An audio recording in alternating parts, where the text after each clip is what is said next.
기도의 능력 첫 번째 시간, 부르짖는 기도의 능력. 부르짖는 기도란 무엇인가 여러분하고 좀 살펴보길 원합니다. 이미 여기 계신 분들 너무나 그렇게 부르짖는 기도 하고 계시고 이 교회가 또 그렇게 부르짖으며 나아가고 있는데, 오늘 특별히 성경적인 관점에서 이 부르짖는 기도를 명확하게 한번 저희가 살펴보기를 원해요.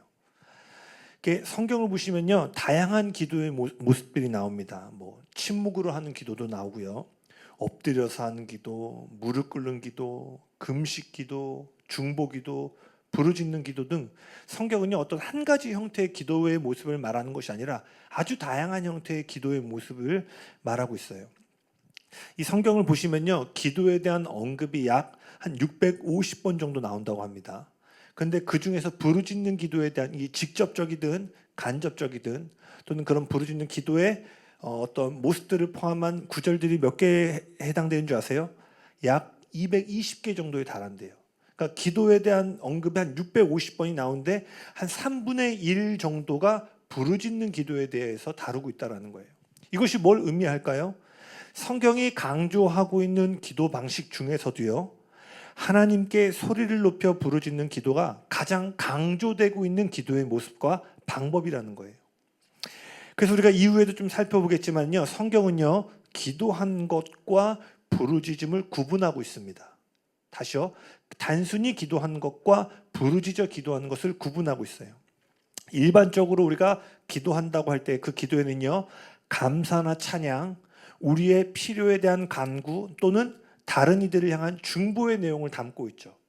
그런데요, 부르짖는 기도는요, 그것보다 더 깊은, 다른 표현으로 말하면요, 더 원초적인 형태의 기도의 모습입니다.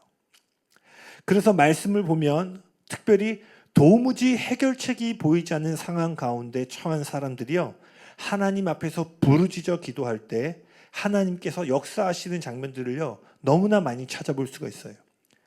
반대로 말하면은요, 하나님은 어떠한 상황 가운데 그들이 부르짖어 기도하기 전까지 어떠한 조치도 취하지 않으셨다라는 거예요. 이처럼 부르짖는 기도에는 특별한 하나님의 응답과 은혜를 가져오는 능력이 있다는 것입니다. 그런데 이렇게 쭉 사역하다 보면은요, 가끔 이런 분들이 있죠. 꼭 그렇게 유별나게 부르짖어 기도해야 됩니까? 맞아요. 말씀을 보면 하나님은 우리 각 사람의 마음의 중심을 아시는 분이십니다. 또 성경은 우리가 구하기도 전에 우리에게 있어야 할 것을 이미 아시는 분이라고 말하고 있어요. 다시 말해서 이미 내 마음의 중심과 내가 현재 처한 상황과 형편 그리고 필요를 모두 알고 계시는 거예요.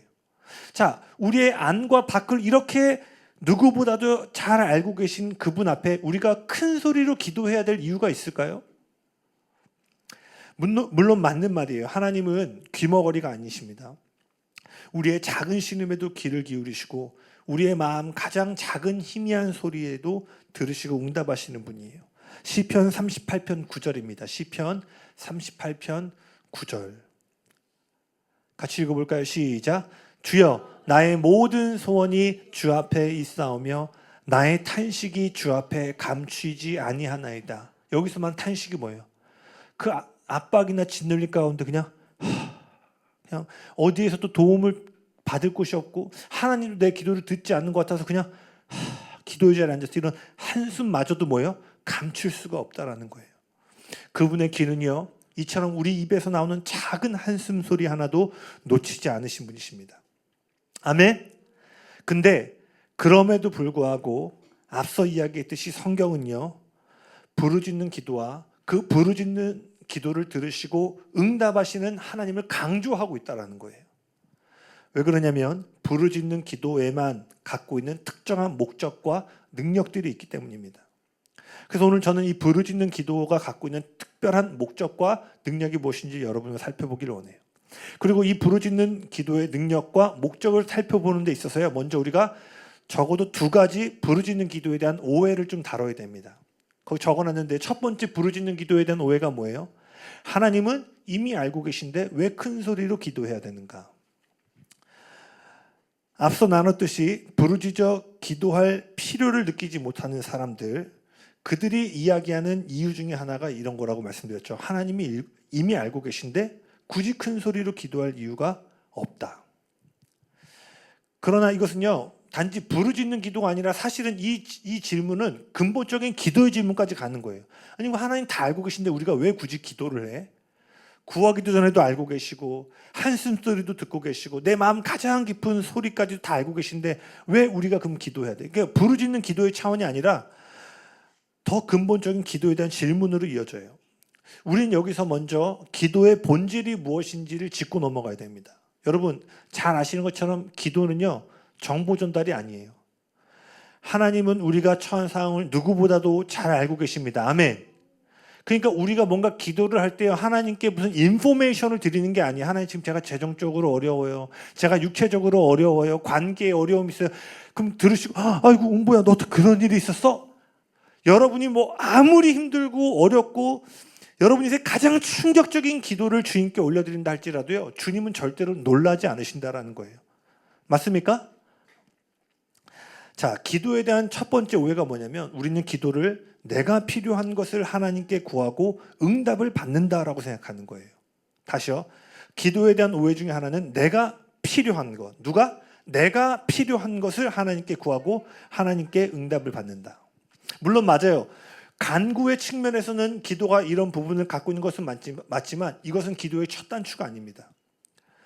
기도는 우리의 상황에 대한 정보를 알려드리고 그에 대한 응답을 돌려받는 게 아니에요. 기도는 더 좋은 것을 얻기 위한 수단이 아니라 하나님과 더 친밀해지기 위한 관계에 대한 것이라는 거예요. 아멘이십니까? 그래서 우리는 우리의 삶의 필요를 구하기 전에 뭐예요? 기도를 통해 하나님과의 친밀한 관계를 경작하고 경험해야 된다는 거예요. 여러분 성령님이 우리 안에 오셔서 행하는 가장 첫 번째 되고 주된 사역이 뭔 줄 아세요? 로마서 8장 15절입니다. 로마서 8장 15절. 성령님의 가장 첫 번째 사역. 같이 읽어볼까요? 시작. 너희는 다시 무서워하는 종의 영을 받지 아니하고 양자의 영을 받았으므로 우리가 아빠 아버지라고 부르짖느니라. 할렐루야. 성령님이 오셔서 우리 삶 가운데 하는 건요, 은사나 뭐 이런 것 이전에 가장 첫 번째로 하는 게 뭐예요? 우리로 하여금 고아된 우리를요, 자녀가 되게 하시고 하나님을 향해 아빠 아버지라고 부르짖게 한다라는 거예요. 갈라디아서 4장 6절에서 바울이 동일한 이야기를 합니다. 이것도 한번 같이 읽어볼까요? 시작. 너희가 아들임으로 하나님이 그 아들의 영을 우리 마음 가운데 보내사 아빠 아버지라 부르게 하셨느니라. 자, 여기 개역개정에는 부르게라고 되어 있지만 아까 부르짖다 부르다 모두 헬라어 크라조라는 단어를 쓰고 있습니다. 이것은 단순히 부르는 말이 아니라 열정적인 부르짖음을 얘기해요. 바울이 지금 이 두 구절에서 성령님이 오셔서 우리 삶 가운데 하는 첫 번째 일은 하나님 아버지를 향해 부르짖는 자리로 인도하신다라고 이야기하고 있어요. 아멘. 여기 로건이가 있는데요. 저희 교회에서는 어린아이들이 많죠. 여러분, 로건이 같이 어린아이들이요, 엄마 아빠를 목청껏 부르는 장면 많이 보셨죠? 네, 저희 교회에서는 뭐 주일마다 볼 수 있죠. 근데 여러분, 사실 저와 여러분도 그랬잖아요. 너무 오래전이라 기억이 나지 않을 수도 있겠지만요, 저희도 저 어린 로건이처럼요, 제 힘으로 무언가를 할 수 없을 때, 위험이나 두려움을 느낄 때면은요, 어떻게 해요? 온 힘을 다해 엄마, 아빠 이렇게 부르짖어요. 저희 둘째 딸도요, 여전히 지금 한 6살인데 뭐만 하면 아빠한테 혼나면 엄마, 엄마한테 혼나면 막 아빠 하면 달려오고. 참 그래도 아직 귀여운 게 자기 전에 이러면은요, 막 엄마한테 막 하지 말라고. 그리고 제가 따라라라라라 이렇게 하면요, 늑대 온다고 한번 그랬거든요. 이거를 하면 막 울기 시작해요. 아빠 제발 늑대 온다고 하지 말라고. 여러분, 그때 이 어린아이들이요, 엄마 아빠 부르짖을 때요, 이런 부모 보셨어요? 야, 그렇게 크게, 너 왜 이렇게 유별나게 엄마 아빠 이름 불러? 작게 불러도 되니까 너 그렇게 부르지 마. 이런 부모 보신 적 있어요? 있나요? 네. 웬만하면 없죠. 네. 뭐 아주 로건이가 막 엄마 아빠 부르는데 막 진양이가 야, 너 그렇게 부르지 마. 조용하게 이렇게 겸손하게 위험 있게 이러지 않죠. 왜냐면요, 그 아이들의 부르짖음은요, 단순히 큰 소리에 대한 것이 아니에요. 한 존재, 즉 부모를 향한 절대적인 존재적 외침인 거예요. 제가 지금 막 엄마 아빠 하면 손가락질하고 주변에서 막 등을 치고 막뭐 신고할 수도 있어요. 그런데 어린아이들이 엄마 아빠를 크게 부를 때는요, 어떻게 해요? 심지어 주변에 있는 어른들도 얘가 무슨 일이 있나, 이 큰 소리 앞에 어떻게 무슨 일이 있니? 도움을 주고자 하게 되죠. 왜요? 이 부르짖음은 데시벨에 대한 게 아니라 뭐예요? 한 존재를 향한 뭐예요? 존재적인 부르짖음이기 때문에 그래요. 그러니 꼭 그렇게 크게 기도해야 돼요? 부르짖어 기도해야 되라는 질문이 왜 나오냐면요, 부르짖는 기도에 있어서 관계적인 측면이 빠져 있기 때문이에요. 부르짖는 기도를 방법으로 이해하면요, 이런 질문이 나오게 되는 거예요. 꼭 그렇게 해야지 하나님 들으셔? 아니죠. 아까 말한 것처럼 작은 신음에도 응답하시고요, 작은 탄식에도 주님은 귀를 기울이시고 응답하시는 분이에요. 그러나 우리가 이것을 방법론이 아니라 존재적인 관계 안으로 들어가면은요, 우리는 제 힘으로 할 수 없을 때 어린 자녀가 부모를 향해 절대적인 존재적 외침을 부르짖는 것처럼 아빠 아버지를 향해 부르짖게 된다라는 거예요. 아멘. 그런데 안타깝게도 오늘날 세상은요, 제 힘으로 모든 것을 증명해내라고 부추겨요. 개인주의 시대 속에 가장 강조되는 게 뭐예요? 네 능력을 보여봐. 네가 원하는 걸 하고. 그래서 우리 전통적인 시대는 부모님이 어떤 직업을 가지면 자녀가 그것을 이렇게 이어가는 것들이, 가업을 이어가는 게 자연스러웠죠. 근데 요즘은 뭐예요? 그건 부모님 인생이고요, 저는 제가 하고 싶은 걸 할 거예요. 그래서 뭐예요? 나를 계속 증명해내야 돼. 여기 계신 분들은 아닐 수 있지만 이 세상이 지금 그걸 요구하고 있다는 거예요. 그러니까 금수저보다 뭐예요? 흙수저가 성공한 게 훨씬 더 박수받는 일이에요. 왜? 아무것도 없는데 너는 부모 덕분에 한 거잖아. 아무 능력 없이 증명한 얘가 훨씬 더 가치 있는 거예요. 여러분, 자신을 증명해내는 세상의 흐름 가운데 따르게 되면요, 우리는 유업이라는 가치를 놓치게 됩니다. 어찌됐건 본문으로 돌아오면요, 그러니까요, 우리도 모르는 사이에 누군가를 절대적으로 신뢰하고 의존하는 법을 잃어버린 것 같아요. 다시 말하면요, 어린아이 같이 단순하게 하나님을 부르짖는 능력을 잃어버린 거예요.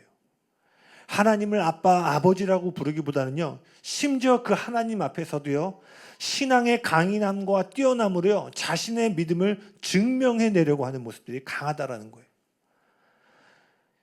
이 반증이 뭐냐면요, 그래서 내가 잘 살지 못했을 때 하나님 앞에 부끄러움이나 죄책감, 수치심들을 잘 느끼는 경우도 있어요. 그게 왜 그런 거예요? 존재적인 것보다 행위적으로 하나님 앞에 증명해내고 인정받기를 원하는 모습들이 강하기 때문이에요.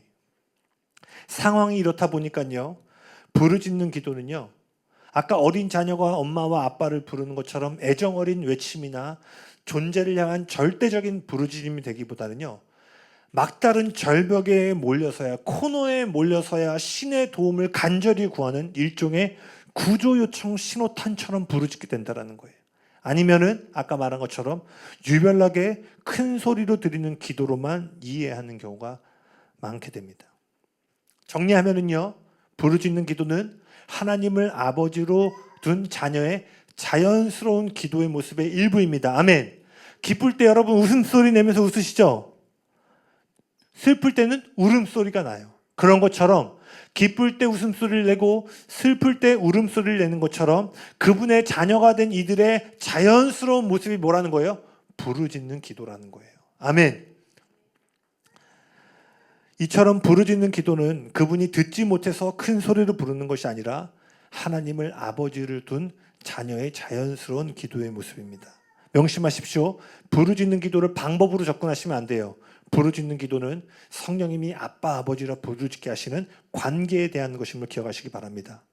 두 번째, 부르짖는 기도에 대한 오해 두 번째, 계속 연결되는 내용인데 꼭 큰 소리로 기도해야 되는가? 부르짖는 기도가 맞습니다. 큰 소리로 드려지는 기도는 분명히 맞아요. 그렇지만 부르짖는 기도에 있어서 큰 소리가 핵심은 아닙니다. 여러 차례 제가 설교한 적이 있는데 마가복음 4장을 보면은요, 예수님께서 제자들과 갈릴리 바다를 건너시는 장면이 나옵니다. 이 배가 떠난 지 얼마쯤 되었을 때요, 갑자기 풍랑이 일기 시작합니다. 이 풍랑이 얼마나 거칠었는지 전문 어부였던 제자들조차도요, 목숨이 위협을 받을 정도로의 이러한 어떤 두려움을 느끼기 시작했어요. 처음에는 자신들의 힘으로 이 방향과 이 닷을 이렇게 해가지고 좀 버텨보려고 했는데요, 뭐 이대 조금만 더 가다는 모두 물에 빠져 죽게 될 것 같으니까 그제서야 그들이 다급히 배에서 주무시고 계신 예수님을 향해 예수님을 붙잡아서 흔들어 깨우기 시작합니다. 여러분, 예수님께 나아가서 대화하는 걸 우리가 뭐라고 하죠? 기도라고 말합니다. 그러니까 이 본문에서 지금 제자들은 뭐예요? 풍랑을 맞이했고 제 힘으로 어떻게 할 수 없는 상황과 형편을 가지고 예수님께 나가서 기도한 거예요. 지금 제자들은 자신들이 처한 위급한 상황을 예수님께 가지고 나아가 기도한 것입니다. 그리고 그들은 말 그대로요, 간절히 부르짖기도 했어요. 생각해 보세요. 물에 빠져 죽기 일보 직전의 사람이니 이 제자들이요, 예수님 일어나, 이렇게 했을 때 뭐 오두방정을 떨면서 막 제발 좀 살려달라고 간절히 부르짖어 예수님을 깨웠을 거예요. 그런데 이 부르짖음에 대해서 예수님이 뭐라고 말씀하시죠? 마가복음 4장 40절입니다. 마가복음 4장 40절 같이 읽어볼까요? 시작. 이에 제자들에게 이르시되 어찌하여 이렇게 무서워하느냐? 너희가 어찌 믿음이 없느냐 하시니. 여러분, 부르짖는 기도가 단지 큰 소리를 내어 쉬지 않고 기도하는 것이라면 예수님이 절대로 이렇게 말씀하지 않으셨을 거예요. 자, 이 구절은 우리에게 뭘 가르쳐주고 있어요? 우리의 부르짖음이 항상 믿음을 담고 있는 것은 아닐 수 있다라는 거예요. 우리는 제자들처럼요, 믿음 없이 간절하고 믿음 없이 큰 소리로 부르짖을 수 있다는 것입니다. 그래서 이렇게 믿음이 결여된 간절함과 부르짖음은요, 아무리 우리가 교회에 나와 부르짖는다 할지라도요, 하나님께 영향력을 미치지 못하게 돼요. 즉 부르짖는 기도는 뭐예요? 단순히 큰 소리에 대한 것이 아니라 우리 내면의 마음의 크기에 의해서 측정된다라는 거예요. 할렐루야. 큰 소리보다 더 중요한 건 뭐예요? 우리 안에 주님을 향한 마음의 크기가 더 중요하다는 것입니다. 자, 그렇다면 2번, 누가 부르짖는가? 그렇다면 누가 부르짖어 기도할까요? 먼저는 제가 앞서 살펴보았던 것처럼 자신의 정체성, 자녀의 정체성을 온전히 갖고 있는 자가 하나님을 아빠, 아버지라 부르짖습니다. 이러한 부르짖음은 뭐예요? 하나님 아버지와 특별한 관계에 있음을 인식하고 있는 기도예요. 다시요. 하나님 아버지와 자신이 매우 특별한 관계에 있음을 인식하고 있는 기도가 부르짖는 기도라는 거예요. 자신이 부르짖어 하나님을 찾을 때마다 좋으신 아버지가 언제라도 내 부르짖음을 듣고 따뜻한 보살핌과 애정이 넘치는 환대를 가져다 줄 것이라는 확신의 부르짖음인 것입니다. 아멘. 두 번째는 뭐예요? 하나님을 향해 갈망하는 자가 부르짖습니다. 예레미야 33장 3절이에요. 예레미야 33장 3절. 너는 내게 부르짖으라. 내가 내게 응답하겠고 내가 알지 못하는 크고 은밀한 일을 내게 보이리라. 자, 여러분, 하나님 나라의 비밀이 지금 누구에게 허락되어져 있어요? 부르짖는 자에게. 그분 마음 깊은 곳에 있는 은밀한 것들은요, 아무에게나 주지 않으세요. 누구에게 주세요? 부르짖는 자들에게. 제가 언젠가 설명드렸죠. 이것은요, 차별이 아니에요.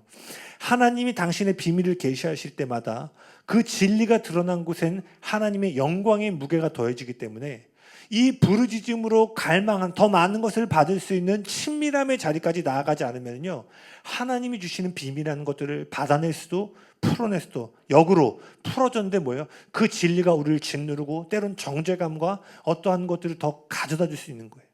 그래서 하나님은요, 우리가 지금 현재에 알지 못하는 크고 은밀한 것들을요, 부르짖으며 갈망하는 자들에게 주시기로 계획하셨다라는 거예요. 대표적인 예가 계시록 5장에 나오는 사도 요한입니다. 사도 요한요, 계시록 5장에 보면 임봉된 두루마리 열자가 없는 것을 보게 됩니다. 여러분, 사도 요한이 스스로의 정체성을 복음서에서 뭐라고 기록하고 있는 줄 아세요? 예수님께 사랑받는 자.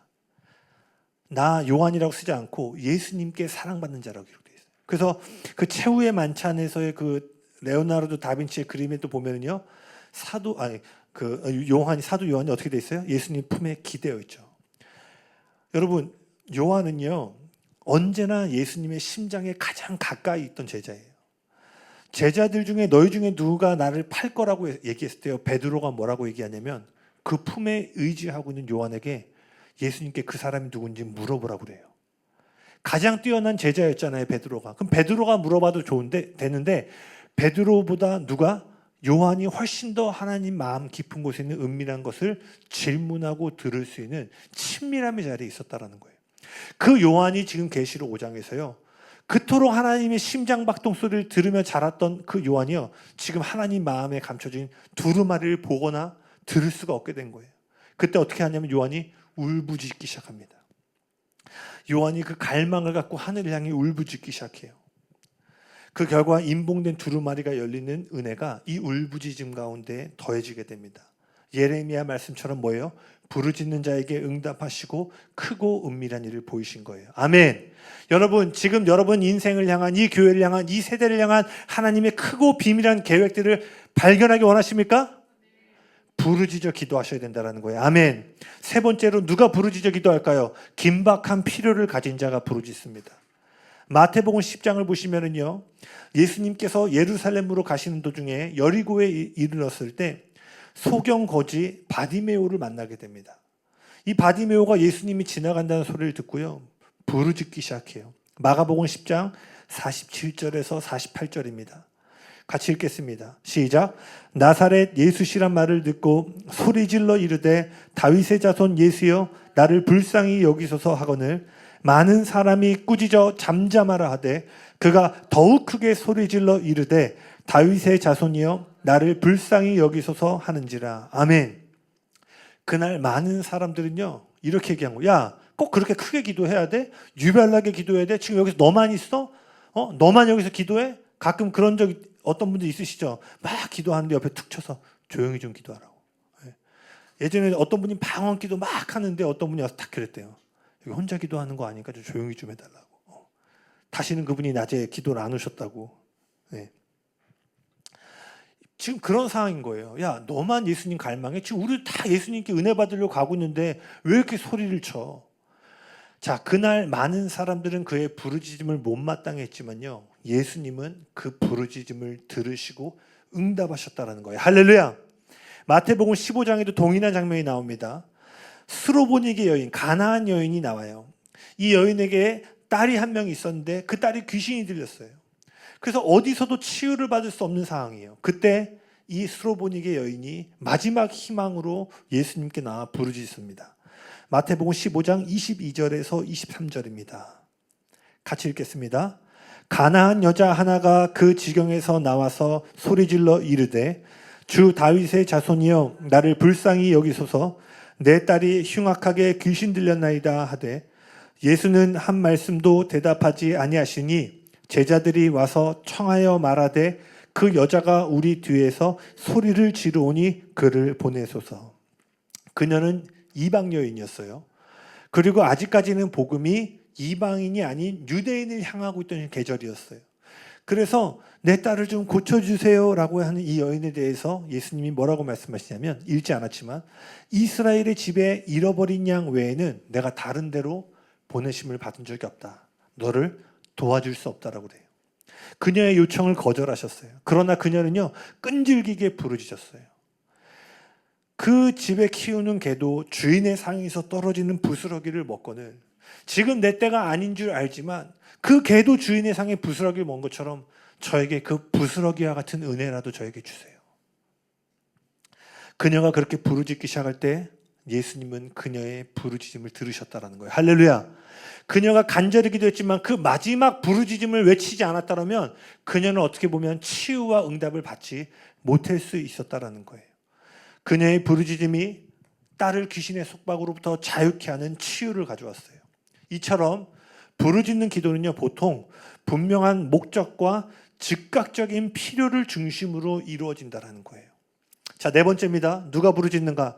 고통과 어려움 가운데 있는 자가 부르짖습니다. 출애굽기 2장 23절에서 25절입니다. 우리 같이 읽어볼까요? 시작. 여러 해 후에 애굽 왕은 죽었고 이스라엘 자손은 고된 노동으로 말미암아 탄식하며 부르짖으니 그 고된 노동으로 말미암아 부르짖는 소리가 하나님께 상달된지라. 하나님이 그들의 고통 소리를 들으시고 하나님이 아브라함과 이삭과 야곱에게 세운 그의 언약을 기억하사 하나님이 이스라엘 자손을 돌보셨고 하나님이 그들을 기억하셨더라. 400년 동안 애굽의 포로로 이들이 살고 있습니다. 100년을 한 세대로 본다면요 4대가 지금 벽돌 굽고 있는 거예요. 4대가 채찍질 맞고 어마어마한 학대와 그 죽임을 당하고 있는 고통 가운데 있어요. 그리고 이 400년이 이르렀을 때 이스라엘 백성이 하나님을 향해 뭐예요? 고통의 부르짖음을 올려드리기 시작해요. 근데 오늘 말씀은 정확하게 이야기하고 있어요. 그 부르짖음을 들으시고 언약을 기억하셨다. 그 부르짖음의 소리로 인하여서 하나님이 그들을 다시 한번 돌아보시고 기억하셨다. 그리고 하나님은요, 모세를 떨기나무 앞에 부르실 때요, 이 사실을 다시 한번 언급하세요. 출애굽기 3장 7절 9절인데요. 여호와께서 이르시되 내가 애굽에 있는 내 백성의 고통을 분명히 보고 그들이 그들의 감독자로 말미암아 뭐라고 돼 있죠? 부르짖음을 듣고 그 근심을 알고 이제 가라 이스라엘 자손이 뭐라고 돼 있어요? 부르짖음이 없군요. 부르짖음이 내게 달하고 다음 절입니다. 부르짖음이 내게 달하고라고 돼 있어요. 자, 이 출애굽의 은혜는요, 이스라엘의 부르짖음으로부터 출발되어졌다라는 거예요. 할렐루야. 여러분 지금 이 애굽에서 자유케 되어지는 것 같은 그 자유케 되어진 영역들이 필요하신 분들이 있으십니까? 오늘 이 밤에 주님 앞에 부르짖어 기도하는 밤이 되길 예수님의 이름으로 축복합니다. 아멘. 5번째, 누가 부르짖어 기도하는가? 자신의 힘으로는 아무것도 할 수 없음을 깨달은 누구예요? 겸손한 자가 부르짖어 기도해요. 오늘 본문이 좀 많은데요. 마가복음 9장을 보면은요, 한 귀신 들린 아이의 아버지가 나옵니다.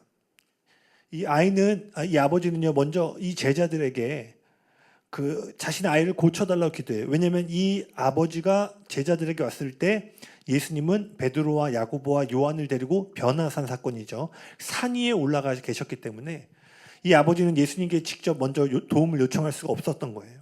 그래서 제자들에게 고쳐달라고 했는데 제자들이 손을 얹고 기도하는데 예전에는 축사가 일어나고 막 치유가 일어났는데 어찌된 영문인지 오늘 마가복음 9장에서는 돌파가 일어나지 않는 거예요. 그 발을 동동 구르고 있던 그때 변화산에서 내려오시는 예수님과 베드로와 야고보와 요한을 보게 된 거예요. 그때 아버지가 예수님께 달려가서 내가 당신의 제자들에게 우리 아이를 고쳐달라고 했지만 고쳐지지가 않습니다. 예수님 할 수만 있으면 제 아이 좀 고쳐주세요. 라고 요청을 해요. 그때 예수님 뭐라고 말씀하시냐면 할 수 있거든이 무슨 말이냐. 믿는 자에겐 능치 못함이 없느니라. 그러면서 뭐라고 말하냐면 왜 너는 그 믿음이 없느냐라고 얘기를 해요. 그리고 나서요. 이 아버지는 자신의 믿음이 없다는 소식 가운데 완전히 무너지게 됩니다. 근데 이 아버지는 다른 길이 없는 거예요. 이 예수님 말고는 다른 길이 없는 거예요. 그래서 그 믿음이 없음을 질책받음으로 무너졌음에도 불구하고 다시 한번 예수님께 부르짖기 시작하는데 마가복음 9장 24절입니다. 마가복음 9장 24절 같이 읽어볼까요? 시작. 곧 그 아이의 아버지가 소리를 질러 이르되 내가 믿나이다 나의 믿음 없는 것을 도와주소서 하더라. 아멘. 그가 자신의 힘으로는 할 수 없는 거예요. 거기서 자존심을 내세웠다면 아마 그렇게 부르짖지 않았을 거예요. 야, 네가 예수면 예수지. 얼마나 잘났으면. 그래서 여러분, 우리 삶에도요, 자기 힘이 강한 사람들은요, 부르짖어 기도하는 게 어려워요. 왜? 내 힘으로 할 수 있다라는 거예요. 근데 우리 삶에도 그렇죠. 언제 우리가 간절히 부르짖게 돼요? 그것이 재정의 문제든 질병의 문제든 뭐 불확실한 미래의 문제든 내 힘으로 할 수 없는 상황, 그러니까 내 힘으로 어떠한 것도 할 수 없는 그 겸손한 자리에 자이든 타이든 그 끝에 가면요 부르짖게 돼요. 왜? 마음이 가난해졌기 때문에, 겸손해졌기 때문에. 이처럼 여러분 자신의 힘으로 할 수 없음을 깨닫는 겸손한 자가 부르짖는다라는 거예요. 아멘. 그럼 부르짖는 기도의 이 핵심 메시지를 정리하면 다음과 같습니다. 첫 번째, 이 부르짖어 기도할 때 이 첫 번째 메시지는 뭐냐면 하나님 아버지께 한없는 사랑과 돌봄을 받는 자녀라는 고백이라는 거예요. 할렐루야. 여러분 이것이 하나님의 자녀된 고백이라면 여러분 부르짖어 기도하고 싶지 않으세요? 아멘. 전 너무 부르짖어 기도하고 싶어요. 그러니 여기 그러신 분도 없겠지만 방법론에 이제 얽매이지 마시고 이 부르짖는 기도의 첫 번째 메시지는 아빠 아버지라고 부르짖게 하시는 성령님과의 연합이구나를 기억하시길 바랍니다. 아멘. 두 번째 이 부르짖는 기도의 핵심 메시지는 하나님을 더 알기 원하는 갈망을 고백하는 거예요. 세 번째는 뭐예요? 긴박한 필요와 두려움 가운데 주님 도와주세요. 주님이 도와주셔야 되라는 이 간절한 도우심을 고백하는 거예요. 네 번째는 무엇입니까? 고통과 어려움 속에서 내가 할 수 있는 것이 아무것도 없음을 겸손히 고백하는 거예요. 부르짖어 기도하는 자는 겸손한 자인 줄 기억하시길 바랍니다. 아멘. 다섯 번째는 뭐예요? 이러한 어려움과 고통 속에서 하나님만이 나를 도와주실 수 있는 능력의 하나님 되심을 고백하는 거예요. 즉 부르짖음은요, 단지 우리가 지금 처한 어려움과 고통을 향한 외침일 뿐만 아니라 주님만이 이러한 상황을 해결하실 수 있는 유일한 분이심을 고백하는 게 부르짖는 기도라는 것입니다. 아멘. 이처럼 하나님께 부르짖는 기도는요, 예의 바른 기도가 아니에요. 그것이 내면의 영적인 목마름에 대한 것이든 외적인 고통과 어려움에 대한 것이든 뭐예요? 부르짖음은 언제나 간절하고 절박함 속에서 터져나오는 믿음의 외침이라는 거예요. 아멘. 그래서 제가 보니까 맞더라고요. 간절하고 절박한 사람은요, 부르짖어 기도하더라고요. 아멘. 그래서 여러분, 침묵기도, 관상기도는 막 영적 레벨이 높고 막 고상한 기도, 부르짖는 기도는 막 신앙의 초보, 이게 아니에요. 할렐루야. 할 수만 있으면 우리 모두 부르짖어 기도하기 원합니다. 아멘. 그리고 저는 이 부르짖는 기도가 갖고 있는 가장 중요한 한 부분을 여러분하고 좀 나누고 메시지를 마치기 원하는데요. 부르짖는 기도는 결국 뭐냐면 돌파하는 기도입니다. 그래서 우리 삶 가운데 돌파가 필요할 때는요, 반드시 부르짖으셔야 돼요. 사도행전 4장을 보면은요, 베드로와 요한이요, 그 성전 미문에 있는 안진뱅이를 일으켰다가 이 일이 화근이 되어서 사내들인 공회에 끌려갑니다. 그리고 그들은 다시는 예수의 이름으로 복음을 전하지도 능력을 행하지 말라는 협박을 받고 그 감옥에서 풀려나게 돼요. 근데 이 베드로하고 요한이 감옥에서 풀려나자마자 기도 모임으로 달려가게 되는데, 이 장면을 한번 생각해 보세요.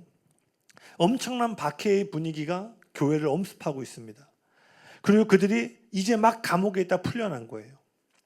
그런데 이들이 이 풀려나 기도 모임에 가서 어떻게 기도한지를 보세요. 사도행전 4장 23절에서 24절입니다. 같이 읽어볼까요? 시작. 사도들이 노임의 그 동료에게 가서 제사장들과 장로들의 말을 다 알리니 그들이 듣고 한 마음으로 하나님께 소리를 높여 이르되 대주제여 천지와 바다와 그 가운데 만물을 지은 이시오. 아멘. 그들이 했던 첫 번째가 뭐예요? 부르짖어 기도하기 시작했어요. 그리고 이러한 부르짖는 기도의 결과가 무엇인 줄 아세요? 31절입니다. 31절 유인물에 있나요? 같이 읽어볼까요? 시작. 빌기를 다함에 모인 곳이 진동하더니 무리가 다 성령이 충만하여 담대히 하나님의 말씀을 전하니라. 아멘. 이 빌기를 다함에, 이 부르짖음이 끝나니 어떤 일이 일어나요? 더 큰 성령의 충만함과 임재가 이 기도 모임을 채우고요, 그들 안에 있는 두려움을 몰아내요. 여러분, 이들이 지금 여기 지금 앞절에 보면 뭐라고 되어 있냐면요, 그들이 담대히 복음을 전하게 해달라고 기도했어요. 자, 앞장에 무슨 일이 있었어요? 그들이 담대히 치유를 했다가 감옥에 끌려간 거예요. 담대함 때문에 핍박을 받고 감옥에 끌려갔는데 지금 그들이 뭘 구해요? 더 큰 담대함을 구하는 거예요. 이 말은 뭐예요? 더 큰 핍박이 올 테면 와보라는 거예요. 그들은 부르짖은 가운데 그들을 발목 잡으려고 하는 두려움의 사슬을 어떻게 한 거예요? 브렉스루를 한 거예요. 끊어내고 돌파한 거예요. 이처럼 여러분, 부르짖는 기도는요, 돌파하는 기도입니다. 그래서 여러분 잘 들어보세요. 부르짖어 기도해야 될 때 입을 닫고 침묵으로 기도하면은요, 영적인 역사가 안 일어나요. 잘 기억하셔야 돼요. 하나님은 우리의 작은 한숨에도 들으시지만 아까 여러 본문들을 제가 다 살펴보았어요. 한 절 한 절 한번 나중에 한번 여러분 영상 보시면서 다시 한번 그 본문들을 묵상해 보세요. 다 공통점이 뭐예요? 부르짖을 때 하나님이 응답하셨다라는 거예요. 그렇기 때문에 여러분, 환경적인 부분이든 영적인 부분이든 여러분의 삶에 중요한 돌파가 필요한 시점에는요, 부르짖어 기도해야 된다는 사실을 기억하시길 바랍니다. 아멘. 어떻게 해요? 의식적으로, 의도적으로 큰 소리로 부르짖어 기도하셔야 된다는 거예요. 아멘. 그러한 때 이 사도행전 4장과 같은 돌파와 담대함이 부어지게 되는 거예요.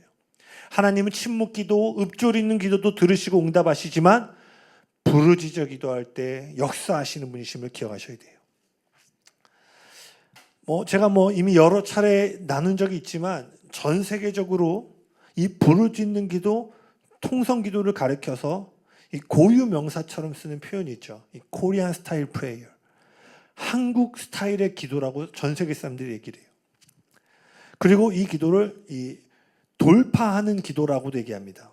왜냐하면 아까 방금 나눈 것처럼 이 부르짖는 기도에는 영적인 상황과 물리적인 상황을 돌파하고 뚫어내는 능력이 있기 때문이에요. 회원님 나와주시겠어요? 여러분, 그 1907년에 이 대한민국에 그 평양 대붕이 있었죠. 1906년, 1907년 이 한간에. 근데 이 부흥의 기쁨도 잠시 1910년에 어떤 일이 있었죠? 한일 합방이라는 게, 일본과 한국이 통일이 돼야 된다. 엄밀히 말하면 일본이 이제 한국을 이렇게 식민지하는 그 발표였죠. 그래서 이 1910년 한일 합방을 기점으로 한국이 일본의 엄청난 이 잔인한 식민 통치 아래 들어가요. 저도 이번 추석 때 그 안창호 선생에 대한 영화를 한 편 봤는데, 와, 그거 보고 이제 다시 한번 내가 지금 누리고 있는 자유가 너무 감사하다. 다 청년이었고 나보다 어린 시절이었는데 그 통일을 위해서 목숨을 내놓는 그 장면들을 보면서 얼마나 지금 누리고 있는 이 자유가 값진 것인지를 이렇게 느끼게 됐어요. 아마 여러분들도 그 일본 식민지 아래 있었던 언어가 말살되어지고 교육이 끊기고 수많은 사람들이 그냥 먼지와 같이 벌레처럼 그냥 쉽사리 목숨을 이렇게 살해당한 일들이 35년, 36년 동안 이어졌어요. 불행 중 다행으로 1945년에 이 세계 2차 대전에서 일본이 패망하게 되면서 일본 식민지가 끝나게 됩니다. 그토록 바라던 이 독립이 이 1945년에 일어나게 되죠. 그런데 이 해방의 기쁨도 잠시 1950년, 즉 5년 뒤에 어떤 일이 일어나요? 한국전쟁이 일어나요. 500만 명이 넘는 사상자를 낳았고요. 나라의 기반이 되는 모든 병원, 학교와 같은 모든 시설이요, 이 3년 동안 이어진 한국전쟁 가운데 모두 파괴돼요. 그래서 이 한국은 전 세계에서 가장 못 사는 나라, 에티오피아로부터 원조를 받을 정도로 가장 가난한 나라가 되게 됩니다. 이 38선을 기준으로 이제 휴전이 되고요. 1960년부터 북한과 남한이 이제 재건 사업을 하기 시작하는데요. 여러분 그거 아세요? 이 북한은 지하 자원이 많아서 1960년대만 해도요, 북한이 빠른 속도로 나라를 회복하기 시작했어요. 근데 남한은 지하 자원이 없는 거예요. 그러니까요, 남한은요, 이 전쟁 이후에 복원이 너무 더디게 이루어지는 거예요. 그래서 1960년만 하더라도요, 북한이 남한보다 훨씬 더 잘 살았습니다. 수백만 명이 죽고 온 땅이 폐허가 돼버린 그때요, 한국은요 어디에도 의지할 곳이 없는 상황이었어요. 헐벗고 굶주리는 상황 속에서요, 여러분 보릿고개라는 말 들어보셨어요? 저도 그 세대는 아닌데 아마 집사님들은 어머니들 통해서 아마 보릿고개라는 얘기, 아니면 여러분들이 또 보셨을지도 모르겠어요. 이 보릿고개를 넘어가면서 엄청나게 심령이 가난해지기 시작했어요. 그들은요 그 가난함 속에서 하나님을 찾기 시작했어요. 제가 사진을 하나 준비했는데요.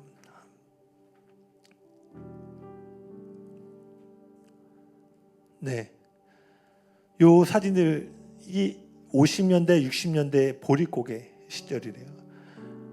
저 첫 번째 사진은요, 우유 지금 나눠준다고 해가지고요, 저 대야에다 우유 어떻게든 받으려고 하는 거고, 요 밑에 아이 보세요. 여러분 이게요 1960년대까지 이런 일이 대한민국에 있었다라는 거예요.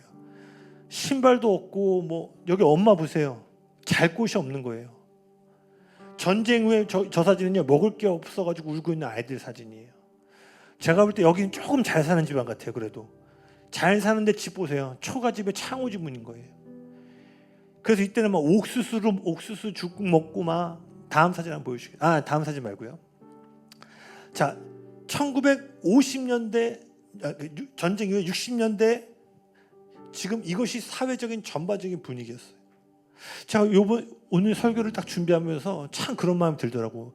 여러분, 우리의 조부모 세대를 저희는 존중해야 될 줄을 믿습니다. 아멘. 저한테 할머니 세대가 저 시대를 살아온 거예요. 제가 자료를 찾다 보니까요, 이 보릿고개 시절에 한 초등학교의 통계인데요, 한 반에 6학년 1반 75명, 도시락 싸온 사람 15명, 집에 가서 먹고 오는 사람 10명, 6학년 2반 정원 75명, 도시락 싸온 사람 2명.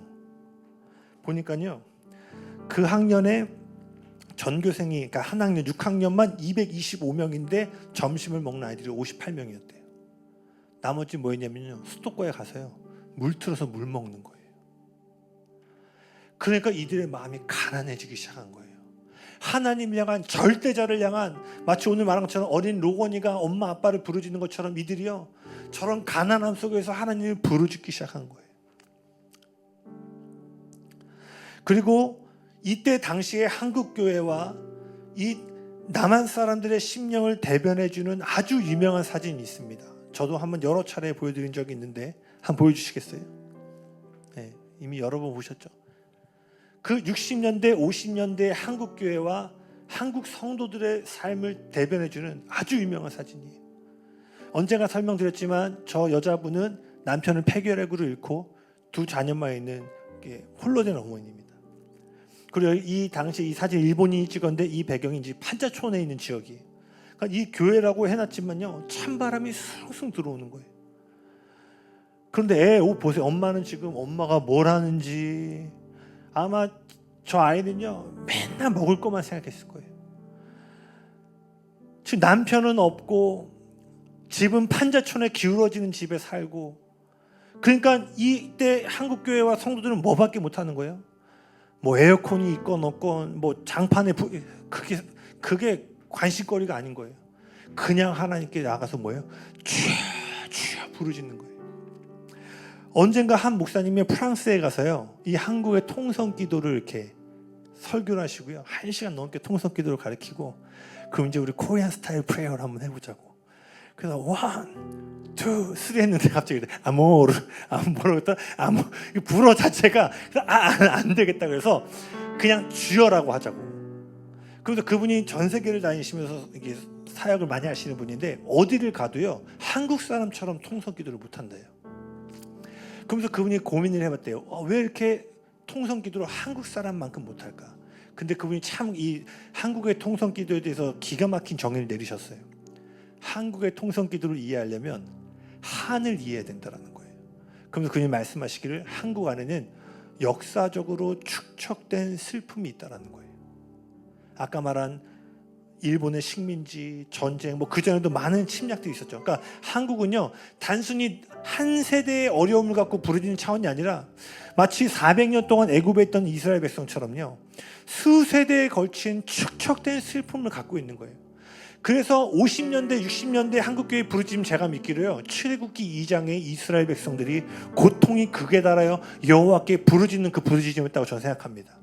그리고 우리가 아는 것처럼 50년대, 60년대의 부르짖음을 통해 어떤 일이 일어났죠? 제가 여러 차례 말씀드렸죠. 원조를 받던 나라에서 원조를 줄이는 역사적으로 유일한 경제적인 성장을 이루고요. 70년대에 이르러서는 이 한국의 4분의 1, 한 25%가 기독교인 하나님 나라로 돌아오는 어마어마한 신앙, 영적인 부흥을 경험하게 돼요. 제가 믿기로 여러분 이거 우연인 것 같으세요? 원조를 받던 나라가 원조를 주는 일이 역사상 한 번도 없었대요. 그런데 그 일이 한국 가운데 일어났고 교회사에서도 찾아볼 수 없는 국가적 단위의 부흥이 일어났는데 제가 믿고 그 모든 열쇠는 부르짖는 기도에 있다고 저는 확신합니다. 아멘. 그리고 저는 다시 한번 한국교회가 이 부르짖는 기도의 유업을 찾아 주님 앞에 나아갈 때인 줄로 믿습니다. 아멘. 여러분 다시 말합니다.